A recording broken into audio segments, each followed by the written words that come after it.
Hello, my name is Esther Dageraad.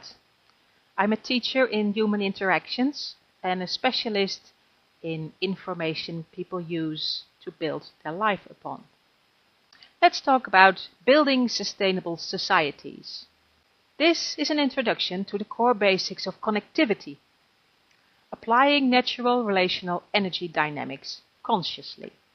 That may sound cryptical and quite a mouthful. So let's start with an easy question, or at least a relatively easy question. What makes a human being able to form relations by making meaningful connections? Would that be money, electricity, a job, belongings, appetite maybe? No, maybe an internet connection. Hey, what about sex drive? Well, a bit deeper, underneath all that, there is energy and matter. And those are the two core ingredients for all of life. And we're going to look a little bit more at the energy side of things. Let's start with having a look at something you are familiar with. On the left-hand side, you see those icons indicating how much connectivity there is. With the full 5 bars, your internet connection is running smoothly. You've got maximum capacity. Things are working well.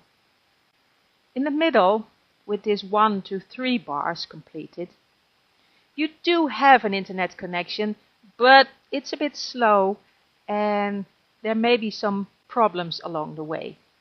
If, however, there are no bars indicated, there is no connection.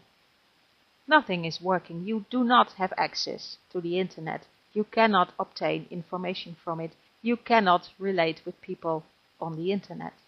Now let's have a look at something similar that is less well known. We as human beings have energy levels as well. On the left hand side there is a picture of somebody who is quite energetic, quite clear in his mind, quite open-hearted, open-minded.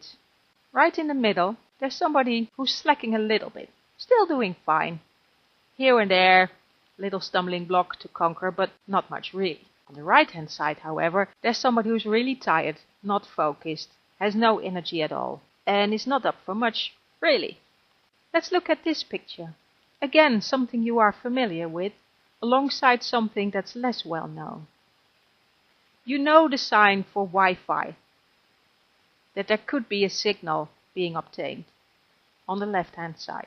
I've just altered the image slightly to show something else, which is that human beings are energy-emitting beings as well. We are sending, and all being well, receiving signals. Vibes, I call them here. And under healthy circumstances, over 80% of all our information exchange run wireless and wordless, dynamically at the speed of light through the energetic ether in every here and now.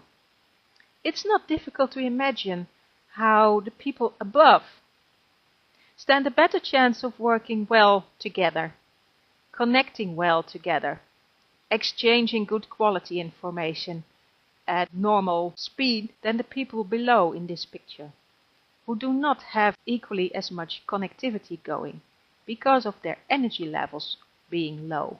Let's look at another question. What makes for high quality human interactions? And if I say high quality, what do I mean with that? Well, I'd say it's sustainable, meaningful, successful, deeply satisfying, fulfilling the full human creative potential. And from my experience, I've listed 3 very important ingredients. I'd say you'd need a high degree of conscious awareness. You need to be often enough actively present in the here and now. And you need to have a calibrated and updated conscience that is switched on and applied onto the situation at hand. And many people who are reading up about mindfulness and self-development and creating happiness in your life and that sort of theme will recognize these words, because they are advocated to improve, to enhance. But now, with the sad face in the right-hand corner, I have discovered with thorough research that modern-day living habits are actually narrowing down the broad screen of conscious awareness. And not just a touch, but below the safe, clear view levels towards tunnel vision, one could say. They are also drawing away your attention way too often to the what is not here and not now. And what's more, it's decalibrating your conscience. Sometimes only just slightly. Sometimes even big style. And the problem is, without you even noticing. And I am pointing at the synthetic electromagnetic waves, the devices we are using, that are creating all these vibes around us of a certain quality. And if they are taken into the system, into the energy system constantly or predominantly, they are as addictive, as dangerous to your health and your mental health, as mind state altering, as toxic, as badly influencing your decision-making capacities, as being a full-time alcoholic. And I'm aware that this is not something you like to hear.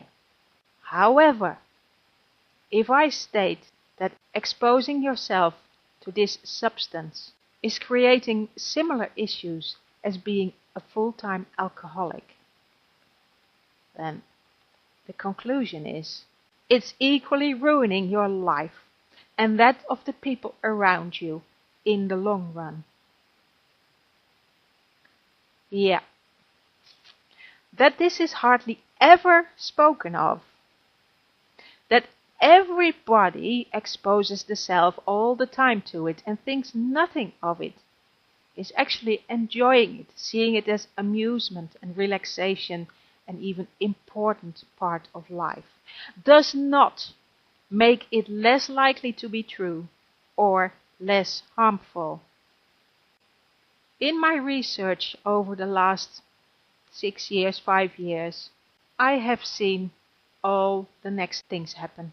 Our modern habits in using electromagnetic emitting devices, the way we do it, are, and fasten your seatbelts, cutting short the amount of real focus we can muster, reducing the amount of information we can take in, scrambling and cluttering our minds, shortening the span of attention we can hold, increasing the speed at which we operate,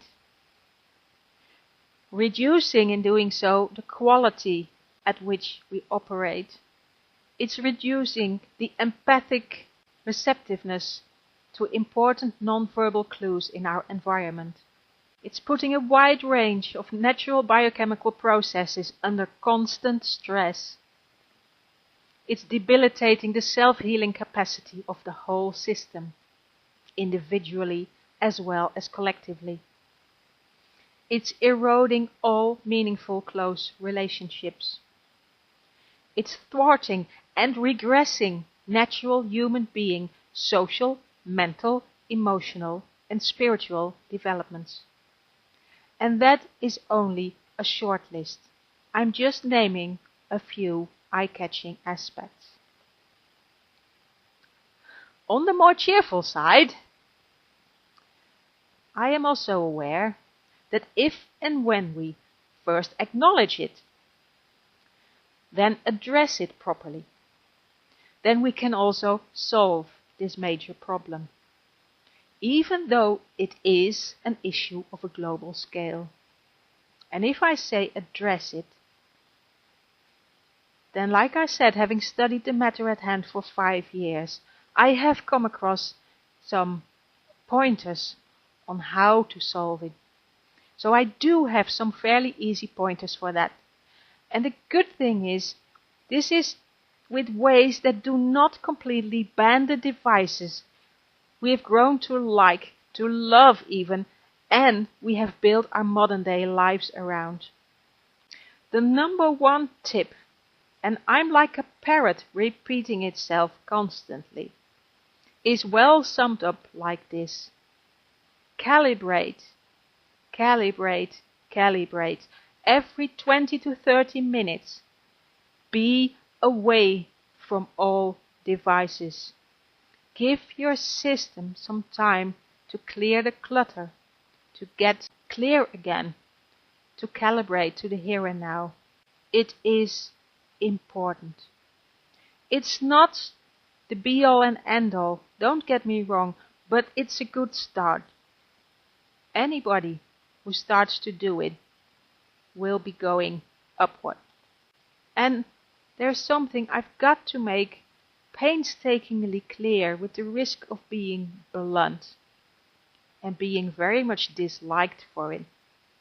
Because we so much like to solve the problems on the side of matter. The problem here is on the side of energy dynamics. And that is undergirding everything that matters to us. So I have to say, there is no point in trying to start building our communities on sharing more wordy information, or trying to regulate human behavior with rules and regulations, as long as we continue living like we do in this man-made electromagnetic quicksand, addicted to the wrong vibes that are doing so much harm to our capacity to lovingly connect in a sustainable way. The structural integrity of our society is at stake. In one image, who would you choose to put in charge of building your society? The person on the left-hand side, with energy and a clear mind, present in the here and now, with his conscience intact, or the person on the right-hand side, who is cluttered and foggy and not here, not now, with way too little energy to achieve much, really. Surely no sustainable connectivity. I'm aware this introduction contains some shocking information.